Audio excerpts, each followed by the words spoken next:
The G-Wade Podcast with Deacon Dirty. What's up, y'all? It's your boy G-Wade holding it down. G-Wade Podcast kicking it alongside with my man Deacon Dirty. And we got the industry mogul in the building. Troy, a.k.a. Mr. Indie Mogul. Am I saying that right? Yes. Indie Mogul. Edwards is in the building. What's happening, fam? What's going on, man? What's good with you, bruh? Everything, man. Everything's good. God is good. I see, man. Everything is going on.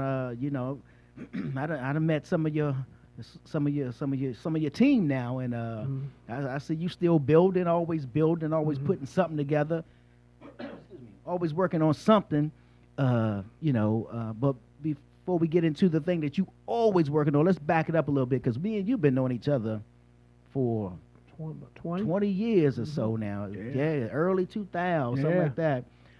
Through music, because you didn't you used to throw events too, or were you just, or were you doing the radio show? Because I remember the radio. I did 3 Hours of Power. 3 Hours of Power, right? I did shows up, and I did a lot of shows.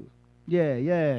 Okay, so let's back up a little bit, because are you from Baltimore? Yeah, Baltimore. Basically, I'm from Severn, Maryland. I tell people from Baltimore the same.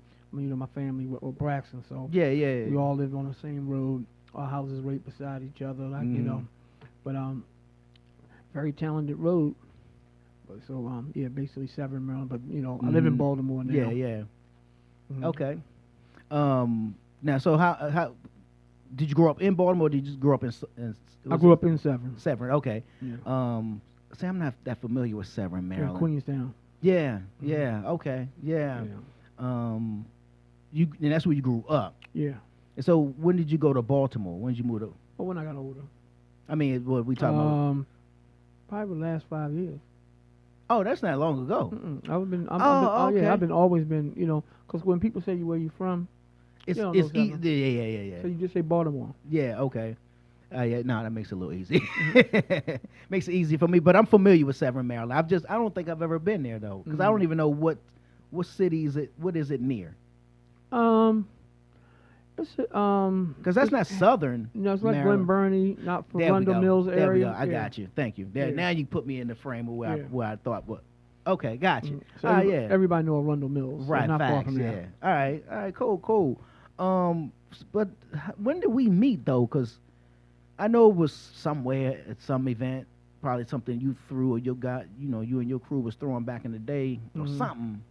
I don't know. Was it in DC or was it in? Could have been here On the road somewhere. I don't know. It might be when I was helping with my wife back then, Ursula.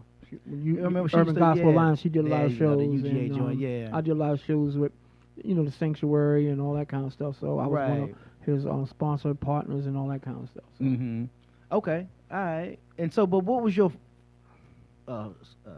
soiree into this industry thing? Because what were you doing before entertainment? I was a rapper. Were you? Yeah, I was See, a rapper. man, you just told me something I ain't never heard a day in my life, bro. I was a rapper, and then I was with Slip and Slide. Down in with Florida? Ted Lucas, and that's when Rick Ross first got there, Yeah, Trick yeah. Daddy and Trina. I used to do rap battles, and in D.C., Maryland, Virginia area, and I won a contract. So when I started rapping, What's the rap name, bro? Box Cutter, and then I became Big Box. Box Cutter. Then became Big Box. Now that's something I did not know. Yeah. Solo? Yeah. Artist? Really? Yeah. I did some songs with I did Pull some up the songs, YouTube right now. I gotta see this. I did some songs with my 3 HP artists and stuff. A lot of people didn't know it was me because I kept myself separate. Really? Wow. Yeah. I didn't know that. Yep. Because the Bug 3SP Box. turned into a label after the radio show. Yeah, right? during the radio. During the radio. Okay. Yeah, during the radio, and you said, everybody convinced me to, to do that. So during that time, that's when D Class, before you became DJ Class, VIC, and all them was doing things. So I was rapping in secular world, and when I came to gospel, I thought the gospel rap was so whack. But then a lot of people did, bro. So I got to a place that said, you know what, I ain't want to rap anymore. I want to be a boss. Gotcha. Right. Yeah, the boss thing worked out great for me. Yeah. So there was a nice switch. Yeah. But when you started label on 3HP, you had was Trey Peace on your label? Trey Peace. Shout out to Trey Peace, who is the star of my film Not My Own. If you haven't seen it, you can go to YouTube, not my own, but anyway. But you had Mouthpiece. Wasn't Mouthpiece one of your artists? Double ATL. Well, was he double ATL there? He was just double. He was just double. Okay, yeah. He was just double then. And okay, I remember. Yeah. So I had a whole. I mean, I had a whole lot of artists. And at one time, I had like 15 artists on my label. Really? Mm-hmm.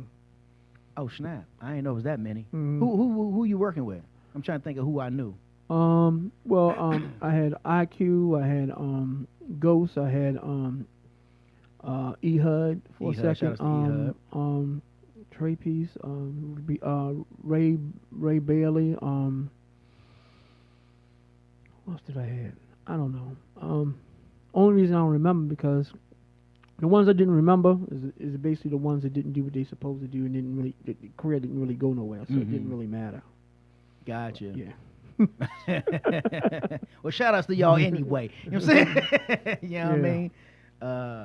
So how long did you run the label? Is the label still active? Mm-hmm. The label's still active. I have one artist, Amanda Lynn. Okay. So Taylene is not on 3HP? Yeah, she's my VP. Gotcha. So I keep her more of an executive role and her artist, but we that's my ride and die sister right there. Mm-hmm. So Amanda Lynn out of Texas. Right. Yeah, that's right. I just saw something recently. She did something with Fred Hammond just recently because that's how you discovered her. Yeah, yeah. She was singing background or something with Fred Hammond. Yeah. I said, who's that blonde in the background? Yeah. Is that like the formula, bro? Is that the formula for gospel artists with like say praise teams, or I don't want to say choirs, but usually kind of small, like 8-9 member praise teams? They have the one white artist.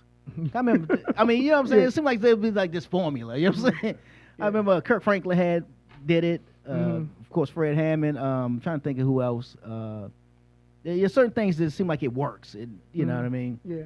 Of course, they always get the dope artists that be doing that thing, that sing that soul gospel type of sound, and that's that sound that she has too. Yeah, Amanda Lynn. Very special. Soul Food. That album probably gonna be dropping. Her album. Yeah, Soul Food. Okay. Yeah. Right. So she, when I saw her, and I saw her singing in the background, I saw the look and everything, and I reached out to her. I had to switch chairs because I don't recommend artists singing backgrounds with major artists because that's where they think they at and that's where they made it. But be able to stand out, those national artists, those major artists ain't gonna help nobody. Besides Kirk Franklin and Tamla Mann. I ask everybody all the time. Of course, she's singing back behind these artists, but what artists are out there? What national artists out there ever took those artists and put them in the forefront? That's a good question. When the artists are about themselves, and a lot of big artists are out for their own and when you're one of those artists, like just take a Fred Hammond. If you go fly over to other states and you having your background singers flying themselves, paying for their own hotels. Oh wow! It's not really going on. I'm saying that I'm using him as an example. Yeah, of course. Yeah. So I'm not just saying since you say Fred Hammond. You're saying that's probably like the overall thing that does have to happen. Yeah, that's what happens. That's an expensive. Well, not really. The artist, if just say if Fred Hammond was taking the artist with him, if he's making $30,000 a show and he's pocketing it, why you're not helping the artist that is going flying with you? Helping you get because that most of these artists are taking time off on their 9 to 5 jobs. Yeah, true. But I don't want nobody to think I'm saying Fred Hammond. I understand that fully. What you're saying, facts, yeah. So because back in the day I used to work with, and I won't say the artist's name to be honest with you, out of Maryland, who I used to work with his wife, and she could beautiful voice, and she sang background with him, and she would just tell the stories. And so what you're saying, I get it. Yeah. You know what I'm saying? You know what I'm saying?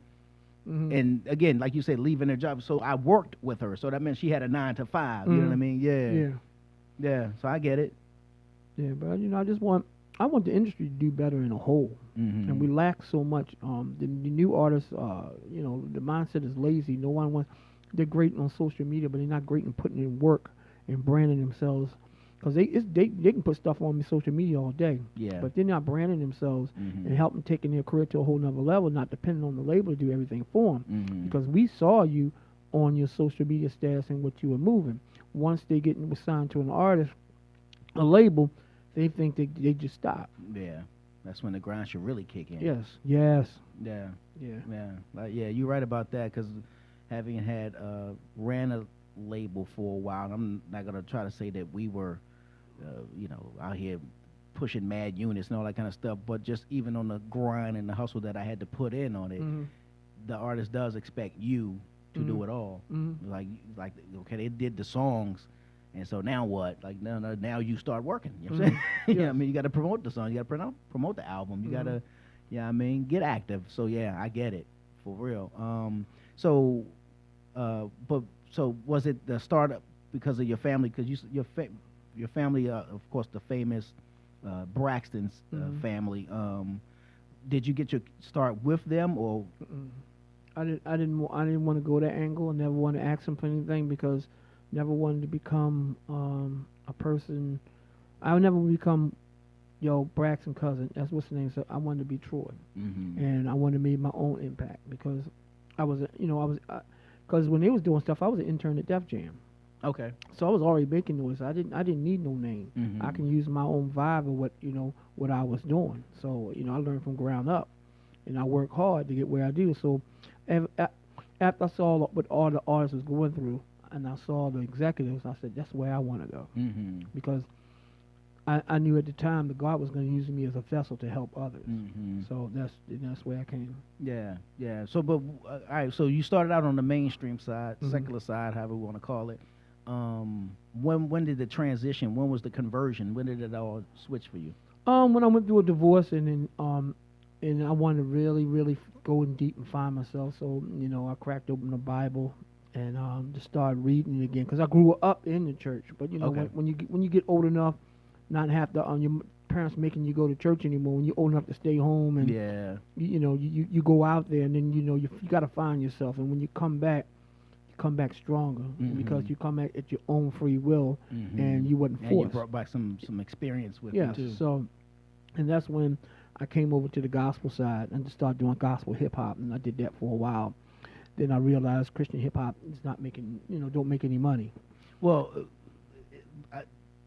chance to respond to that 100,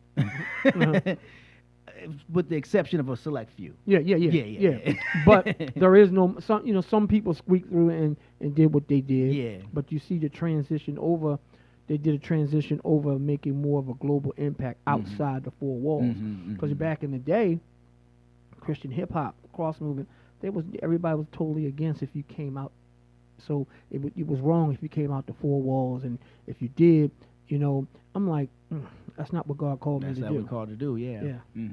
So until they realized what they could do, that's when because they had the finances, they had the money, but besides that, a lot of independent artists don't have the funds like that because they work in 2 or 3 jobs just to take care of household. Take care of household, and then work a part-time job to invest in their career. So once they did that, how can they afford to pay me? Because at the end of the day, I know my worth. I had national artists and independent artists too, but I had bills to pay, so I hadn't worked. I've been doing ministry 24 hours since 2011. Okay. So it was always been my full-time hustle. So I was blessed not to have a job. So then here I am now. So you're saying since 2011 you have not punched a clock, is what you're saying? Yes. That's what's up. Yeah. And not many people could say that. You know what I'm saying? I mean, yeah. I get out of bed when I want to. If I don't feel like working, I don't work. And I'm very blessed. I mean, I cannot complain. Well, you got to put everybody on game right now, bro. You got to spit something. Like what was the formula? What was the thing outside of course, hard work and determination, of course? What was it that you did that made life like this possible? You know what I'm saying? Because not a lot of people can, like you said, they got to 9 to 5 every day. Yeah. Well, I had connections. No, I had to get to a place. Everybody's doing radio. You have your artists. Radio artists, but everybody was in there fighting among themselves. I knew, God showed me, dude, everybody fighting among themselves. There's no unity. Do something different. So I said, because I consider myself a mastermind. So what I did, I said, let me do something different. So I did something different to gain both sides' attention and make everybody to focus the spotlight on me. Okay. So creative minds, you just had, and then you have to have 6 different sources of income if you really, really want to make things happen with businesses and all the other stuff that I was doing. So I kind of focus on bringing the spotlight to me, because why y'all among not no unity fighting one another, then the focus on what I'm doing and watching what God is doing with my ministry. That's how a lot of the stuff grew. Gotcha. So then I got to the point I start using my secular connections, my Christian connections, and did partnerships, because at the end of the day, I want to see everybody build. I want to see everybody grow. Right. Like we talked, we had a meeting last week doing movies together and all that kind of stuff. And then, I keep a small circle, and I don't deal with too many people. But when it comes family and people I consider friends and my staff, that's the only people I want to be around with. Right. Okay. And so throughout the course of, since, like I said, we've been on each other for like 20 years or so, you're working with Christian hip hop artists, then again looking at the game and saying, were you also with building up the hip hop artists? Were you also grabbing like the singers as well, or because you dealt? Yeah. So I thought you dealt with mainly like was hip hop. No, no. I had a lot of singers. The singers was bringing in. Singers was actually bringing in the money.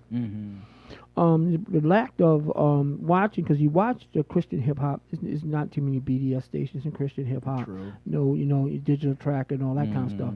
All the Christian DJs want the people to grab, but the artists are getting very educated now. First, you're getting spins, and you was happy to get spins, but you wouldn't get no results. Get no results, yeah. Yeah, so that's with me. Most people, I don't want artists to get so focused on BDS charts, because you're paying for spins. You're not paying for a fan base. You're not paying for consumers. So when you look at regular Billboard and you see these people on Billboard at number 1, it's through sales, their consumers, their followers, and all that kind of stuff. BDS is a tool to give the radio stations an avenue to give you spins. You can have a horrible song and get spins, and you can pay certain radio stations to be number 1. What is that doing for your career when you're paying 500 spins a month to a station and only 3 people listening? Yeah, that's true. People need to do the math. You have to work both backgrounds. Not saying the BDS is bad. Yeah. I want the artists to know you got to work your BDS, and you got to work your consumers, and you got to work sales and all that kind of stuff. Everything works hand in hand. Yeah, because I always see, when I'm looking at online, and I'm, because even though I'm not in the music like that, like I used to be, I still pay attention to certain things, certain artists, certain just moves, just waves or whatever we want to call it that's happening.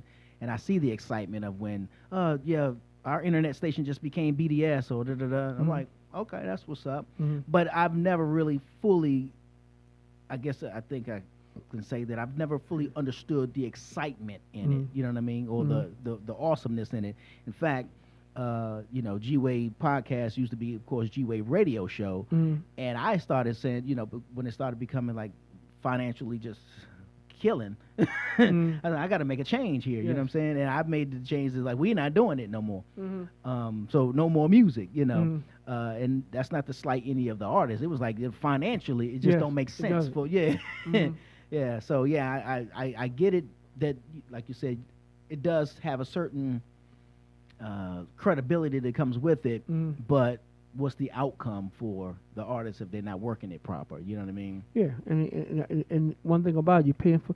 You can have all these spins to get on the charts. You're number 10 on the charts. Yeah, but where's your consumers? Where are your fans? You're paying. Somebody got to go buy that. Yeah, it's basically you paying for spins. You're paying your way up the charts versus having yourself on a national Billboard chart of sales and everything that's combined. And artists, and it makes artists even more lazy, because they focus on the spins, not focus on the consumers, and wonder why stuff is not selling. Still not selling, yeah. And especially now with the way that, of course, the way the industry is set up now, we streaming, and then we don't fully understand how these streams work. When you got to reach a certain amount of streams just to equal one sale. I mean, you know what I mean? Like, it's still kind of hard to even understand what that even means for, I'm sure, for a lot of artists. Because even for me, I would like to say with my history in it, I still don't fully understand what's happening. You know what I'm saying? Yeah. Yeah. They don't. It don't seem so plain and simple. You know what I mean? Like you sell a record, you make $10. You know what I'm saying? But you spend you get one spin on it, iTunes. You don't get nothing until you get 1,000 or 1,500 or 5,000 spins to make it count as something. You know what I mean? Yeah. So they get you fooled, and then you get these streams, and then you get a plaque, and like, well, you know what? The whole industry changed. You know, the people ain't not really making money, so they put you in a place to make you thinking you're doing something, you know, that, you know, you're not really totally making money off of. I mean, good money at that to be able to eat. I want everybody to be able to eat. Facts. So so that's it. You know, I'm here. You know, I'm doing. That's why I'm not just doing music anymore. Doing so many other things. Hands and other things. Yeah. So yeah, speaking of hands and other things, like I said, you started out with 3HP, which was what, 3 hours of power, because that was a 3-hour radio show. Y'all aired on what? It was on WFBR on 1590 every Friday night. Okay, yeah, from 9 to 12. Yeah, okay, yeah, I remember that. I remember. I didn't know what 3HP stood for at first back in the day, but and then transition over to radio. I mean, record label. Well, I guess kind of at the same time. But then what was the thing? When did you decide to branch out from that, you know? My grind, people wanted to partner with me of all the stuff that I'm doing. So I'm always been intrigued in many other avenues and different things. So that's when I started doing, you know, then I became the e-blast services and all that kind of stuff. Everything with 3HP Nation and all that kind of stuff, 3HP Films and all that kind of stuff. So I'm just, you know, God has just showed me. God showed me a whole lot, and I walked into you know, my calling, and you know, here, you know, I'm doing some. I could say I'm doing some great things. You know. Yeah. So when you were interning at Def Jam, this is obviously back when Def Jam. This is back when records. That's when you sold records. You know, actual units, physical copies. How long did you intern with them? Did that transition into something else, or? Not real experience and transition to having. I knew, you know, just like anything. I knew doing internship and walking away and having that name that's where I attached. Attached to. I knew it would help. So that's basically why I did it. You know, I basically was, you know, helped build some stages and stuff at concerts and stuff like that. I learned, you know, I just learned a whole lot. But I kind of stayed to myself, because a lot of the interns there was, you know, smoking weed. There was artists and stuff. They would help building stages and all that kind of stuff. So I kind of stayed to myself, but, you know, it was just a learning process and something that I wanted to use a brand to help my brand grow. Right. But I thought you weren't you also connected with somehow with Universal? Yeah, I'm managing director. And then what does that mean?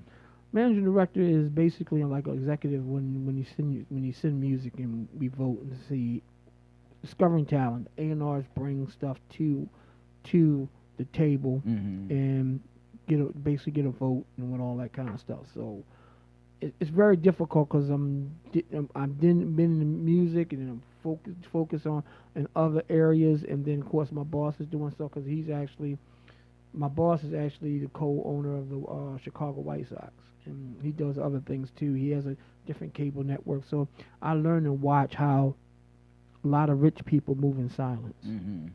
So that's what I learned. I learned how to move in silence. Right. I branded my name with Universal for a while, but I wanted to build 3HP to become their own empire. But even though when I'm doing my job with them, that's a job. Right. I work with Walmart. I'm not tag myself to Walmart and all that kind of stuff because they're gonna look at Walmart.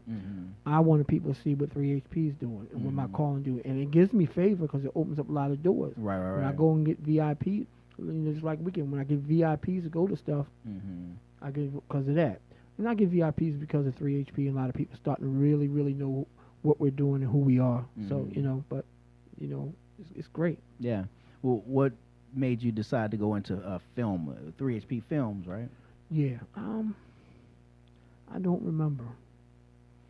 Was there a project that came your way, or you was like, you know what, there's another lane, obviously within entertainment, the industry. Well, what it was, I start getting deals on the table. Right now, I'm working on Michael B. Jordan, Keanu Reeves, Samuel Jackson, Idris Elba, Vin Diesel, the Michael Jackson Redemption movie, the Emmett Till movie, the Aaron Hernandez movie. So these are all the movies I'm working on. Aaron Hernandez joint? Yes. Oh, snap. Yeah. So we're in the process of working on that right now. So I'm the executive producer, doing some of the soundtracks, some of the things I'm doing to board members. And actually, 2 weeks ago, one of the actors' wife died, and I was doing a soundtrack, and it was on the phone, and I was talking to this major actor, It's and said, "Want to pray?" It's an A-lister.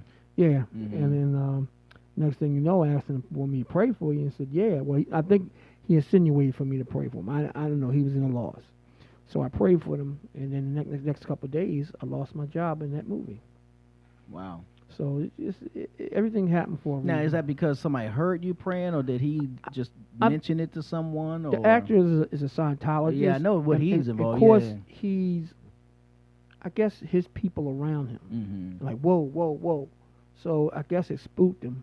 So the only way to get rid of the spook is get rid of the person who actually prayed for him. Yeah, gotcha. So, it's a he's good been big involved project. in Scientology for a long time, too. Yeah. So, I mean, God has a plan. But, I'm still seeing what happened because I'm hoping and seeing if he backed me. So, but it is what it is. But I still have a lot of projects on the table. I tell people I don't need attention. I don't need, I work and make things happen. I just quit a job being executive producer over ABC show, The Platform. If people don't want to do business right. What was the show again? The Platform. What is that one? It's it's kind of like an Arsenio Hall type of show.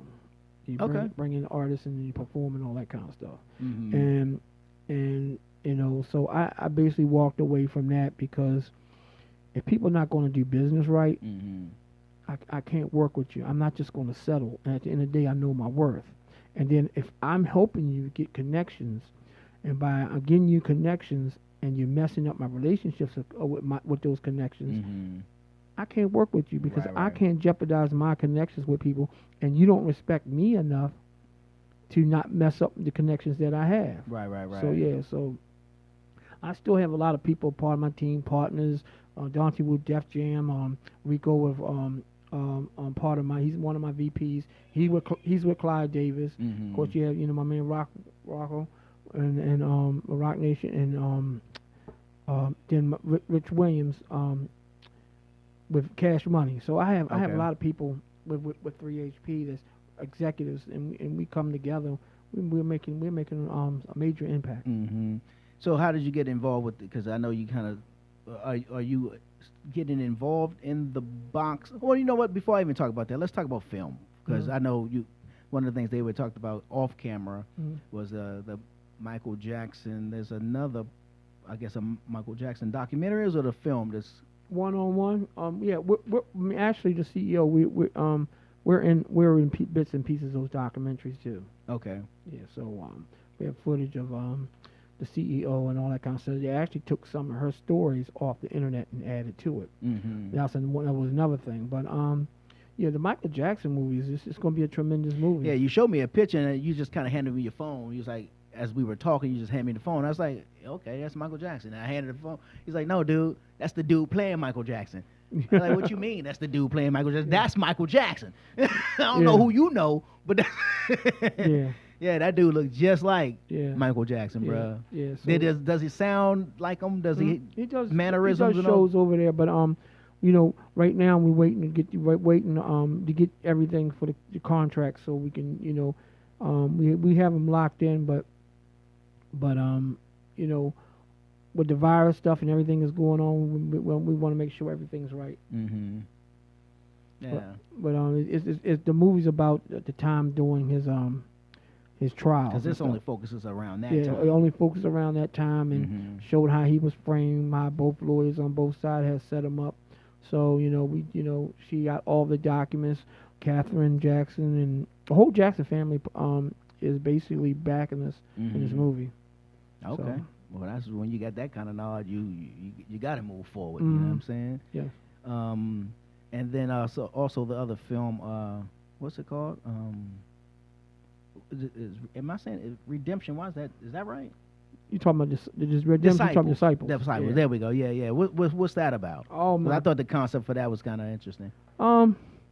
It's evolving. I don't want to get too much away because people do steal your Yeah, ideas. yeah, It's true evolving that. around church and you have the drug. It's real life. It's a real life movie, Mm-hmm. and it's surrounded by a church, and how church people do fall off and do certain things. So it's a drama that and it's unique, and I just wanted to come. I came up with something unique and powerful, and I think once it hit the theaters, it's just gonna go crazy. Mm-hmm. So the disciples, that's my baby. Who's the lead? Right now we don't have a total lead, but we do have the lead, the drug dealer, and that's Charles D. Clark. Shout out to Charles D. Clark. Yeah. That's a cool dude. Yeah, Man. Empire. How'd you link up with him? Harriet. Yeah. Oh, he's been my boy for He's years. in That's my Charm brother, City, man. Yeah, Charm City, Homeland, What Women Want. He's been he's very, very talented brother. That's my that's my homie. So when I called him, he like, yo, you didn't even have to ask. Yeah. So we have a couple other major artists, but I'm trying to put their names out there until contracts on the dotted line. Yeah.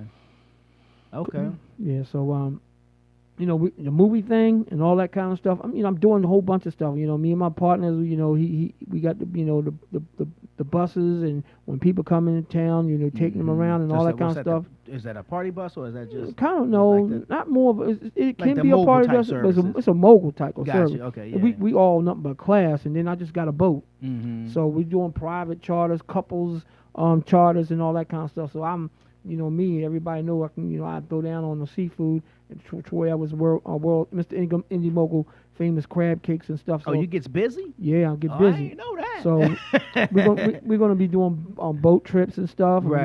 I'm getting some jet skis and all that kind of stuff. Because I think us as black folks need to go out and enjoy stuff like that. So I see other colors and people out there, but Well, I'm a the black. brothers will, but the Yeah. sisters don't want to get their hair wet. Yeah, hair wet. But I want people to come out and enjoy. I want to do some things that just affordable, and not hitting people over the head. True that. Because you do the boat trips and stuff like that, it's gonna hit people That's over the head. expensive, yeah. I'm gonna make my money. Mm-hmm.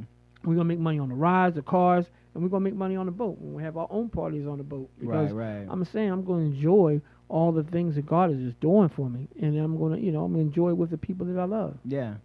No, that's what's up. And have a business with it too. So Mhm. people come into town. We got the buses. We already dealing. We're gonna have all the cars. We'll get that set up, and then we got the boat. We just want people to, live a good. I want to see everybody living good. Mm-hmm. I want everybody in a position like don't have to get out of bed in the morning and all that. Have a job to punch into, not have a boss. Well, I'm working for me. When you said having a boss, it flashed back me real quick the interview that Dame Dash had on Breakfast Club where he was kind of going in on him, talking about y'all got a boss, but I was like, ooh, Dame, but a lot of people got a boss. You know what I'm saying? Like I think I fully understood what he was saying. Yeah, but Dame was going in wrong. Yeah. He made the way he was going at it. It was like, ooh, how you gonna? You can't. Can't tell a man not to earn a living. Yeah, bruh. and you can't. And he always said you can't talk about another man's pockets. Mm-hmm. And one thing about it, Dame Dash is doing what he's doing, but he was telling this to people that get paid more than he do. So I'm thinking to myself, how are you going to tell these people about their boss, and you have a boss to answer to when they're getting paid more than you are? Wow. Google, I tell people all say, Google their salaries. Google Dame Dash salary. Google Envy's salary. Charlemagne, he's a great businessman too. Envy's a great businessman too. I think they've taken their platforms and parlayed it just right. You know what I'm saying? And how you going to tell another man about a boss? And they're living the good life. Mm-hmm. Not saying I'm not dogging Dame Dash, but course. Sometimes you gotta sit back and think about what you're saying. You don't assault a man's pockets, regardless of what they do. Right. Did you go over to? I see some pictures. You went over to Tyler Perry Studios. Yeah. You went on a lot. They was letting people on a lot. I can't talk about that. Oh, okay. They're gonna look for me in these streets, was it? Yeah. It's very technical. You can't. I can't talk about that. certain things I don't like, but certain things I can't talk about. Certain movies I can't talk about. I mean, like I said, name the movies that I have, but I have other things that just can't talk about. Right. Yeah. So. I don't know. Were you doing a I feel like you was doing a like an artist show. I don't know. Was it a competition, a showcase, or where they were being judged to win something?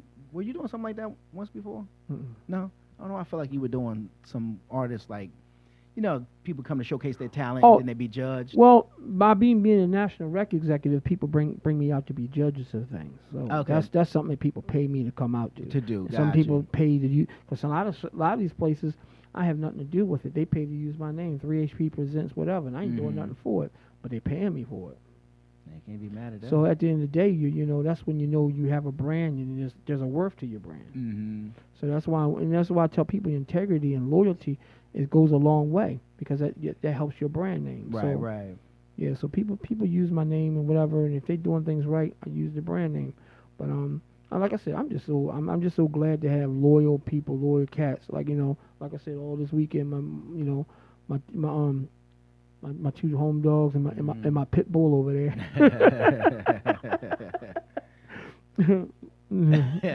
Yes, and it's all about love. I mean, it's saying absolutely. you love your cats and all that kind of stuff.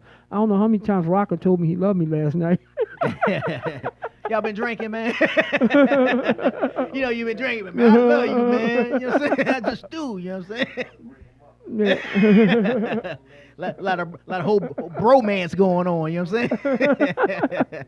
But like I said, we need that. Facts. People, people out there are cruddy. People have dealt with a lot of bad. I lost my best friends and greatest friendships over business. Mm-hmm. And one thing about it, I want people say you can't. I want people to know that black people can come together and do certain things together. True that. Like I said, I got these folks. These folks got my back from day one. I had my back from day one.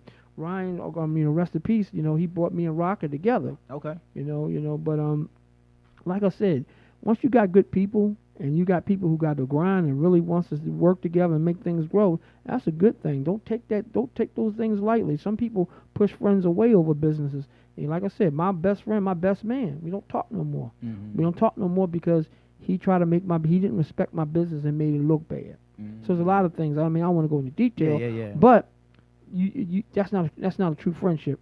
A true friend is not going to hurt you. True that. A true friend is not trying to hurt you. A true friend is going to do their best not to hurt Facts. you. Sometimes he hurt you, but it's by a mistake. Mm-hmm. But this wasn't a mistake. Yeah, not intentional. Yeah, not intentional. And you say that, it just makes me think of the cats I grew up with, because, like I said, I'm from D.C., Mm-hmm. and of course I've built friendships here in Atlanta, Mm-hmm. but none like the friendships I have back home, you know what I'm saying? Mm-hmm. And when you said that, it just made me think, I'm like, yeah, me and my mans has never gotten into Mm-hmm. nothing that would even make us not want to be friends, you know what I'm saying? Mm-hmm. So, yeah, so I'm with you. Yeah, you should hold your mans down, you know what I mean?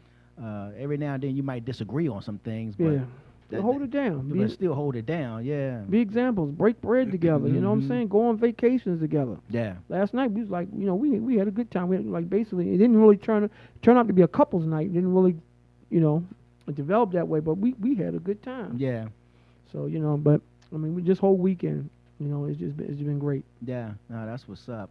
Yeah, I wanted to come out, bruh. I really did want to come out. So I appreciate you still making this happen, because cause I know you was like, they get ready to jump on the road or go flop, dip out of town. I was like, well, when the next time they come back, tell them to come through for sure. And then he's like, hey, well, what's up now? I can come through. You know what I'm saying? Yeah. Let's just make it do what it do. You know what I'm saying? So yeah, I certainly appreciate that, because that just more connections, more more relationships, more networking. You know what I mean? Building and all that good stuff, man. So and like Rocker said, you when somebody's suggesting or recommending somebody from somebody they already respect, oh, I know if he bringing him to me, he got to be good people. You know what I'm saying? Yeah. You're not meeting somebody just haphazardly on the street and you can't trust them. If Troy trusts them, then I trust them too. You know what I'm saying? Type of deal. Yeah. Yeah, it's hard. When Rocco talked on that one interview, like, you get to him, you got to know somebody. Yeah. I mean, it took but a couple months for him to call me back. He's like, who What was the connect between y'all two? Dream Team Booking Agency. Okay. Yeah, Ryan Gross was he passed away. He had MS, and he took his pills and took a drink. Oh, And wow. that was the last. You're saying like intentionally? Mm-mm. Oh, No, you know how your body's in pain, and gotcha. you take your meds, and you drink, and to get rid of the pain, numbing, and all that kind of stuff. But he didn't do it to take himself out. It's just something that he did, and something he enjoyed. But that night is that was yeah. Wow.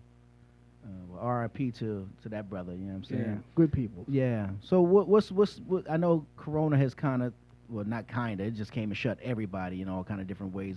Even we here at the studio, we got affected in terms of obviously our clients stopped coming. Zoom became very popular. A lot of people, they was like, yeah, we're going to start doing our podcast on Zoom. So when they started doing it on Zoom, financially for me, money ain't coming through this door. But people have slowly started coming back and starting to use the studio again and all that kind of stuff. But how has Corona affected you and what you're doing and the businesses and everything? Actually, when Corona hit, I was very worried about it because, like I said, I do this 24/7. So it wasn't, if I didn't get stuff from, I get paid. But God bless me, I actually made more money through the virus than anything. Yeah. Yeah, and I what was never the thought secret, it was bro? I don't the Lord, depending on the Lord. Because some people say, "Oh yeah, I did this." No, it was God, 100% God. Because I'm like, if the clients can't pay me and they sitting home and can't work, how in the world I'm going to pay my bills? Right. But it actually, I don't know, it was just miraculous it happened. I mean, I never meant to have a boat. So it was one of my dreams, but it fell in my lap and it was an opportunity. And I got the boat from a good friend, a relationship. Your relationship and doing your integrity is good goes a long way, and people are willing to help you. Yeah. That's how I got my boat. Okay. At that time I wasn't even thinking about having a boat, but when it fell in my lap, because saying that I'm a good brother and he wanted, you like do this and this, because he had other two boats in his backyard, two yachts, one much bigger than the boat I had, but my boat looked like a midget between the other two. But when I go out on the boat and have my parties and stuff, it's a pretty nice sized boat. It's a giant den. You know what I'm saying? It's a giant den. It's docked up in Baltimore. Yeah. Okay. In Gibson Island. Where is that? It's a little island in Maryland. You gotta one of those. You gotta know somebody. You gotta know. Yeah, you're not getting in the community. I mean, if you don't know somebody. Yeah, gotcha. Yeah, so one of those areas, but it's sitting there, and I'm renovating it and doing some work to it, and I'm bringing it out. I'm gonna be bringing it out to Atlanta. So I call it the Miss Moon after my woman Miss Moon. I help her start her company and stuff like that. Miss Moon Entertainment. Shout out to my baby. What's that business? Miss Moon Entertainment. Basically a partnership. We don't even know yet. She's my woman, and I want her to. She hasn't developed it into. She's a branch off of 3HP, and I help her do promotions and all that kind of stuff. Gotcha. And it's going very well. She actually won this year. She won 4 awards already. Oh wow. Okay. So it's a branch of 3HP. So you have the woman that you with, you want to see them grow, and you want to help them make. Yeah, you want to see them win. You help. You want to see them win. Help them. They'll get your mind. So we work together and get their mindset and doing some own businesses themselves. So that's what it's all about. Yeah. So what's the future of 3HP with your collaborations, with you just individually? What's the next level? What's the next move post, I guess, pandemic? Basically the empire. So it's like building an empire. Like, I wanted to be a bad boy. I wanted to be the Def Jam. I wanted to be everything Rock Nation and all that kind of stuff. Diddy, we have the clothing line, the magazines. We could have Hip Hop Forever. We have a magazines for the hip hop legends. Is this Hip Hop Legends on the mainstream? Yeah, mainstream. Okay. But we have at the end we have a spot for the Christian hip hop legends too. Okay. So it helps. So give us an example of who are some of like the legends on the hip hop mainstream side, like. On the first cover is going to be JJ Fad, Curtis Blow, I think DJ Hurricane and Shy Rock from Funky 4+1. So and she's basically one of the first biggest females in hip hop. So that's who's on the first cover. Okay. So yeah, so we got that. We got Indie Mogul magazine. So I mean, I just want to you walk. I mean, even with the clothing line doing very well. So then we get into boxing promotions and stuff. We were taking it by storm. Yeah. Wow. So what side of you said promotions? That side you working on the promotion side? Okay. Yeah. So we just inked the deal yesterday, and James, my A&R, put it together, and that's what I'm telling people. Boxing is like he can tell you it's a very shady business, and this brother did his background. Like I was shady on meaning that they already know who the winner is. It's a whole bunch. Yeah, all that and more. Right. But this man came to me, and he already knew my background. He was very impressed, and you got somebody on the phone of his stature and telling me how much of a fan he is. Right. He's been watching me for years. That's what I'm talking about. Your integrity.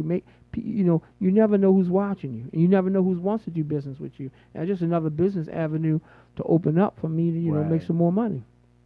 Okay. So that's how it works. Yeah. So working with, you got the project coming out with Amanda Lynn. What's it called again? Soul Food. When is that dropping? In January. Oh, that's in January. Yeah, New Year. we're going to drop the Christmas album first. Oh, okay. That's what's up. 'Cause she working with anybody on that joint?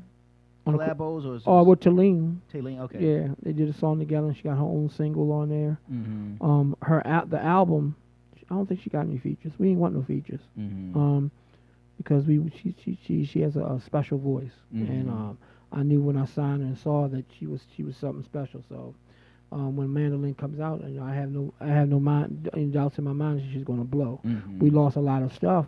Tour with Usher, and we talked with the Jimmy Fallon show. So when all the things that she was supposed to do fell apart when the pandemic. So that was everything that all the things we was waiting for to drop the album. When the pandemic hit, in that period of time, everything fell apart. Wow. So what was happening with Usher? Tour overseas. Oh, really? Yeah. Oh, wow, that'd have been dope. So actually, what's the name? Set it up.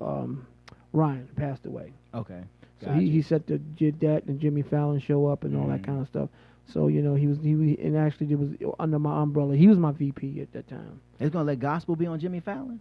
No, Amanda's like, she kind of inspire you a little bit. Well, no, she's like BB and CC. When they sing the songs, you don't know what if you didn't have a relationship with the Lord, it's just good feel music. Good feel music. And if you listen to Amanda Lynn, a lot of people like the song better. A lot of people like, is that Christian? I like that joint. Yeah. A lot of people don't know if it's a Christian song.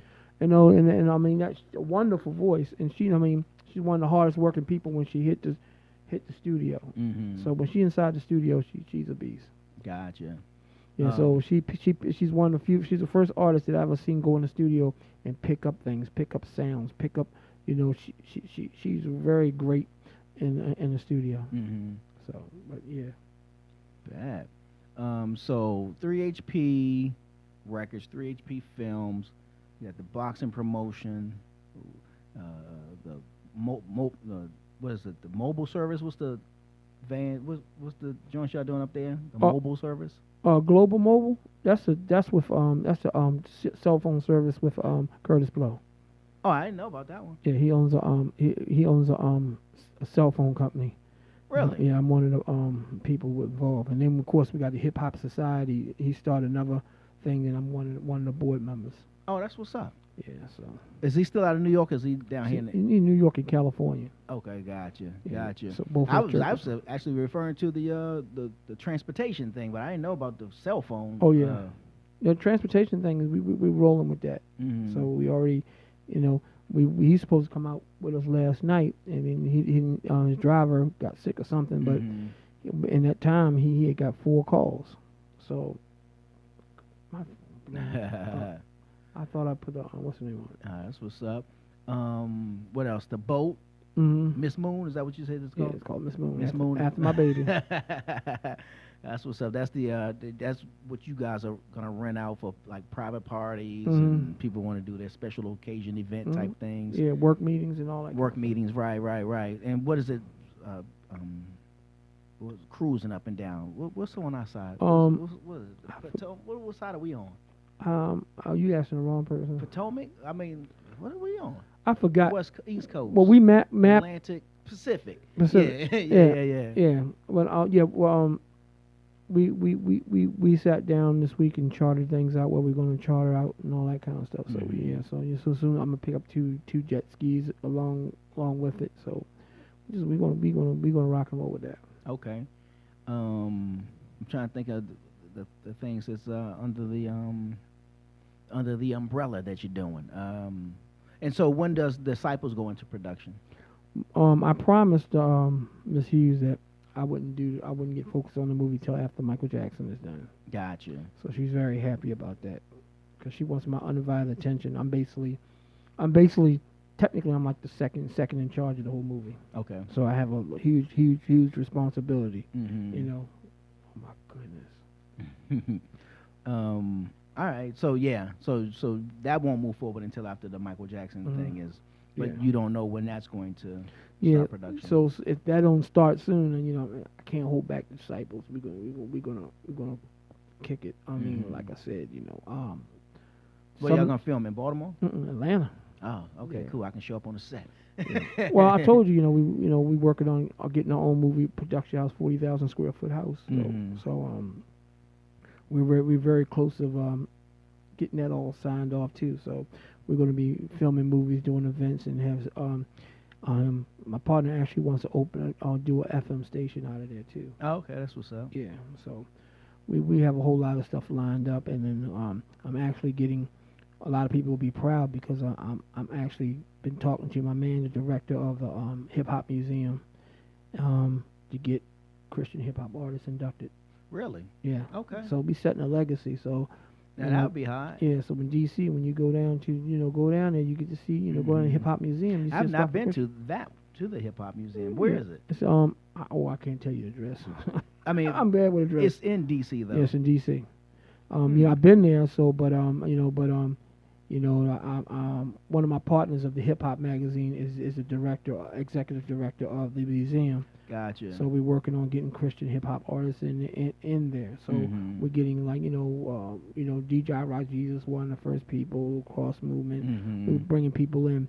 So as soon as we start bringing people in, grab more attention, then you'll see get more support because 50 years down the road, we want to see a legacy of Christian hip hop. Yeah, yeah. So I was glad that my man is on it. Mm-hmm. And when we were actually talking about opening up a Christian hip hop museum in Atlanta too. That'd be hot. Yeah, that'd be hot. I'm sure something like that. A lot of the CHH would certainly appreciate it because we were talking once. I guess it was a week or two ago. When was it? Maybe last week when we were talking. We were just talking about how, again, 20-year history. And people who started, you don't see them anymore. You know what I'm saying? They kind of, faded off or, realizing they got to go make money somewhere. And so the music wasn't so much more of the priority anymore because I got to eat, you know what I'm saying? So I'm sure if those people who really started this Christian hip-hop thing, and I don't really know who that is, to be honest, I'm going to do my homework. Would be, really appreciate being acknowledged in that kind of way. You know what I'm saying? Because, just watching it from the side that I'm on right now, is looking at it like, yeah, man, it's always been a thing happening, but it's always just been this thing down here that if you don't know, you don't know. Yeah, you know what I'm saying? So yeah, I'm sure something like that would be, the artists would certainly appreciate it, give them more pride in what we do, what they do, and saying, okay, maybe all this work wasn't for nothing. You know what I'm saying? Yeah. So yeah, that's a good look. If people want to find you, and come search out 3HP and get involved and know more about this cruise coming up and so on and so forth, what do they got to do? Where do they got to go? 3HP Records on all social media platforms and all that kind of stuff. And soon I'll be posting the cruise on my pages and stuff. Now that I'm a part of the whole movement. But it's supporting my promotional team with the music and all that kind of stuff, and supporting James Dunn. James has been a very, very supportive of 3HP from day one. Like I said, every time I do a post, he's on it and sharing it. I put a post up, and he'll share it before Facebook put it up. I'm like, how in the world does this dude do it? He be on it. Every time I put a post, yeah. But that goes to show that you don't take that don't take that stuff for granted. Like I said, so it is what it is. And I got a great supportive team, and I'm looking to build it, but people come in when they just want to ride the coattails or be a part of the bandwagon, not take their gifts and help what I'm doing to help them grow. They just want it's about them. They got their own motives and stuff like that, but they gone in an instant. Yeah, no, I feel you. Well, it's certainly always been great. Just knowing you over the course of 20 years, we run into each other somewhere, somehow. You know what I mean? I'm sad I didn't get to break bread this trip that y'all came down. Even though I think the last time we went out to Applebee's seems to be the place of the spot of choice. You know what I'm saying? Yeah. And had a great time. And I know you were talking about planning a move to Atlanta at some point or thinking about it. Is that still in the next week? Oh, that's happening. Okay. You about to be an AT alien. Okay, I got you. Yeah. That's what's up. That's why I'm here to make moves. And when Spin Awards came about, and, she said, come here on VIP. It's okay, great. Came down, so I'm going to maximize everything. We've been having a lot of big meetings. Yeah. Still got a lot of big meetings this week and stuff like that. But, I mean, like I said, I'm always building. It's all about making sense and making money. Right. I feel you. Troy Edwards, a.k.a. Mr. Indie Mogul, is in the building. G-Wade Podcast, kicking it alongside with my man Deacon Dirty. Y'all know what it is. The G-Wade Podcast. Bringing you the cool interviews, the hot topics, and all that other crap. The G-Wade Podcast with Deacon Dirty.